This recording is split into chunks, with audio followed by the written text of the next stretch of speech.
You sit down at a Russian dinner table. There's borscht in the bowl, dumplings on the plate, blini stacked high, and before anyone touches a single thing, someone reaches across and drops a massive spoonful of thick white cream on top of everything. Every single thing. Sounds excessive, right? But here's what shocked me when I actually looked into this.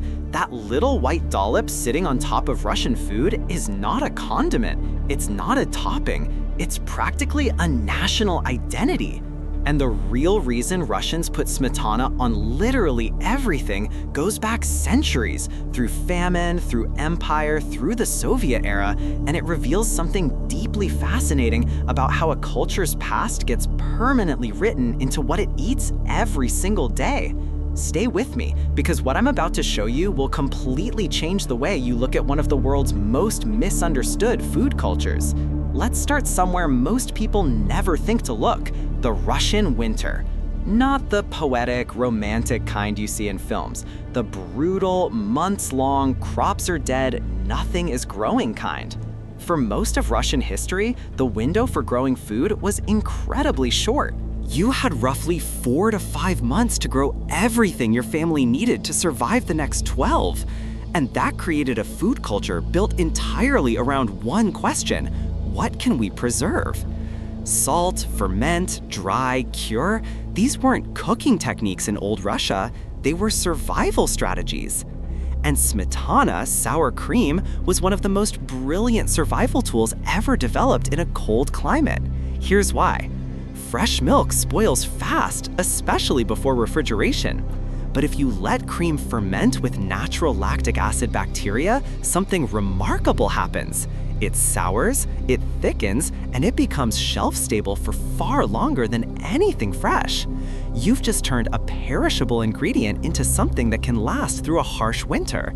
That's the origin. Not flavor preference, not culinary tradition for tradition's sake, pure cold weather survival intelligence. And because smetana was always there, always available when other ingredients weren't, it became the default finishing touch on almost everything Russians ate. But that's not even the most interesting part, because what started as necessity eventually became something much deeper. It became taste identity. You might be wondering, how does a survival food become something a culture genuinely craves, even when survival is no longer the issue? This is where it gets fascinating. There's actual brain science behind this. When you grow up eating a specific flavor combination, your brain doesn't just remember it, it encodes it as the definition of right. Russian children grew up eating borscht with a swirl of smetana. They ate pelmeni, those dense, beautiful dumplings, with smetana. Blini, pancakes, soup, potatoes, salads, always with smetana. And after a few generations of that, the food without smetana doesn't just taste different, it tastes incomplete. The cool, slightly tangy richness of smetana balances acidic borscht. It softens the heaviness of dumplings. It adds fat and depth to dishes that are naturally simple. The flavor pairing is genuinely brilliant, and the Russian palate was trained from childhood to recognize it as perfect. So they keep reaching for it, not out of habit, out of deeply wired taste memory. And because of that, food culture doesn't just survive across generations, it intensifies. Now here's where the Soviet era enters the picture, and this part of the story most people completely miss. When the Soviet Union consolidated food production in the 20th century, it didn't just change how food was made, it standardized what people ate across an enormous country. State-run dairy farms produced smetana at industrial scale. It was affordable, available, and distributed everywhere, from Moscow to Siberia.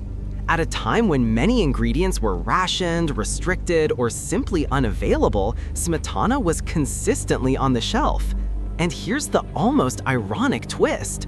Soviet food scarcity, which stripped away variety and choice, actually strengthened the bond between Russians and smetana.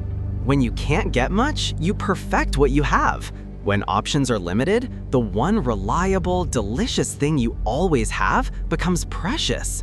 Smetana wasn't just food during that period, it was comfort, It was consistency in a world of uncertainty. If you've ever reached for something familiar when everything else felt unstable, you already understand exactly what Soviet-era Russians felt every time they opened that container. And this is why something that began as a preservation technique transformed over centuries into a cultural anchor. By the way, if you've ever found yourself genuinely fascinated by how history secretly shapes what billions of people eat every day, go ahead and hit subscribe. This channel uncovers exactly these kinds of stories every single day. But wait, there's something even more surprising about smetana that most people who eat it regularly don't actually know. Smetana is not sour cream, at least not the kind you find in a Western supermarket. This distinction matters enormously, and it explains why Russians who travel abroad often say food just doesn't taste right.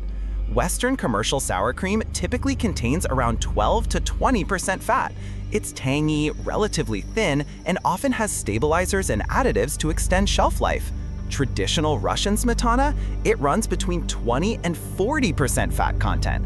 It's thick enough to hold its shape on a spoon, the tang is milder, the richness is deeper, and the texture is almost luxuriously dense. When a Russian recipe says smetana, substituting Western sour cream doesn't just change the flavor profile, it changes the entire character of the dish. This is crazy. Some Russian grandmothers will actually refuse to acknowledge a dish as properly made if the wrong cream was used. Not as a joke, as a genuine culinary principle. And that tells you everything about how seriously smetana is embedded in Russian food identity. Now, all of this, the winter survival logic, the Soviet reinforcement, the childhood flavor encoding, the product itself being genuinely superior in richness, it all points toward one conclusion. Russians don't put smetana on everything because they never thought to stop. They put it on everything because every layer of their food history, their climate, their economics, and their taste memory tells them it belongs there. But here's the deepest part of this story, and it connects to something much bigger than food. Every culture eats what its history forced it to survive on, and then falls in love with it. Russians survived winters with fermented cream and learned to love its tang. Mexicans survived with dried chilies and built a craving for heat. Koreans fermented cabbage for preservation and developed one of the world's most distinctive palates. The food isn't arbitrary, the food is memory. And smetana, sitting quietly on top of a bowl of borscht, carries inside it the weight of centuries of Russian winters, Soviet kitchens, and grandmothers who knew that the right amount of cream could make even the hardest day feel survivable. That's not just a condiment, that's a culture in a spoonful. So let's bring this home. Russians put smetana on everything because it started as a cold climate survival tool, got reinforced by Soviet-era scarcity, and became permanently wired into the Russian palate through generations of childhood taste memory. And smetana isn't even the same product as Western sour cream. It's richer, fattier, and completely irreplaceable in the dishes it belongs to. The reality is, the foods a culture can't live without almost always have a history just like this one, built from necessity, hardened by hardship, and eventually transformed into love. Here's what I want to know from you. Is there a food from your own culture that started as pure survival but became something you genuinely crave? Drop it in the comments. I read every single one, and the answers are always more fascinating than you'd expect. If this kind of story is what you're here for, hit like and subscribe and ring that bell. There's a whole world of stories exactly like this one waiting for you here. I'll see you in the next one.